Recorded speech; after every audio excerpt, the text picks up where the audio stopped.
మరి YCP party నాయకులు ఏ విధంగా ప్రవర్తిస్తున్నారో, ఎంత అసభ్యకరంగా ప్రవర్తిస్తున్నారో మనం చూసాం.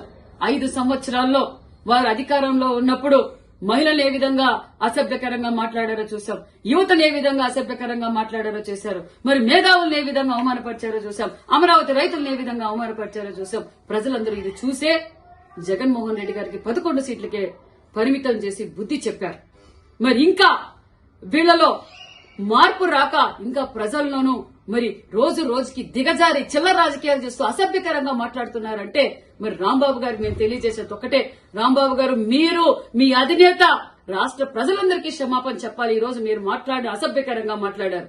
మీరు అధికారంలో ఉన్నప్పుడు, మా ముఖ్యమంత్రి గారు ప్రతిపక్షంలో ఉన్నప్పుడు మేము ఏ విధంగా మాట్లాడామో, ఏ విధంగా రాష్ట్ర ప్రజల కోసం పోరాటం చేశామో ప్రజలందరూ మమ్మల్ని చూశారు. ఈ రోజు మేము అధికారంలోకి వచ్చాం. అధికారంలోకి వచ్చిన తర్వాత మాకు చంద్రబాబు నాయుడు గారు నేర్పింది సంస్కారంగా మాట్లాడండి, రాష్ట్ర ప్రగతి కోసం పోరాటం చేయండి, ఎవరిని రపరప నరకద్దండి, ఎవరిని రెచ్చగొట్టద్దండి, ఎవరిని అసభ్యకరంగా మాట్లాడొద్దండని మా నాయకులు ముఖ్యమంత్రి చంద్రబాబు నాయుడు గారు మమ్మల్ని ఆదేశించారు.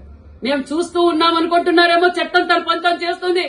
మా యువగల అధినేత నారా లోకేష్ బాబు గారు ఒక్క మాట చెప్తే మీ వైసీపీ నాయకులు ఒక్క గడప దాటి కూడా బయటికి రారన్న విషయం తెలియజేస్తున్నాం. మేము రెచ్చగొట్టకూడదు, మేము దౌర్జన్యాలకు పాల్పడకూడదని మా యువగల అధినేత నారా లోకేష్ బాబు గారు సంస్కారంతో ఈ రోజు రాష్ట్ర ప్రగతి కోసం ఈ రోజు మేము కష్టపడుతుంటే మీరు మా మాన్యశ్రీ ముఖ్యమంత్రి చంద్రబాబు నాయుడు గారిని ఈ విధంగా అసభ్యకరంగా మాట్లాడతారా? సిగ్గుస్తరం ఉందా? మనిషి అయితే నువ్వు మాట్లాడతావా రాంబాబు? నువ్వు యావత్ ఆంధ్రప్రదేశ్ ప్రజలందరికీ ఈ రోజు బహిరంగంగా మీరు క్షమాపణ చెప్పాలి, లేకపోతే చట్టం తన పనిచేస్తుంది. ఖబర్దార్ ముఖ్యమంత్రి గారి గురించి మాట్లాడే అర్హత గాని నీకు లేదు. నువ్వు సంస్కారహీనుడు. నువ్వు ఏ విధంగా మంత్రిగా ఉన్నప్పుడు పనిచేశావో యావత్ ప్రజలు చూశారు. నువ్వు మహిళలపైన ఏ విధంగా ప్రవర్తించావో మహిళలందరూ చూశారు. యావత్ ఆంధ్రప్రదేశ్ ప్రజలు నిన్ను చీకొడుతున్నారు. ఈ రోజు మరింత దిగజారిపోయి ఈ రోజు ముఖ్యమంత్రి గారిని మాట్లాడావంటే నువ్వు ద్రోహి, మహిళా ద్రోహి, యువత ద్రోహి. నీ అంత సంస్కారహీనులే లేరన్న విషయం కూడా తెలియజేస్తున్నాం. మరొక్కసారి నీకు తెలియజేస్తున్నాం, ఖబర్దార్.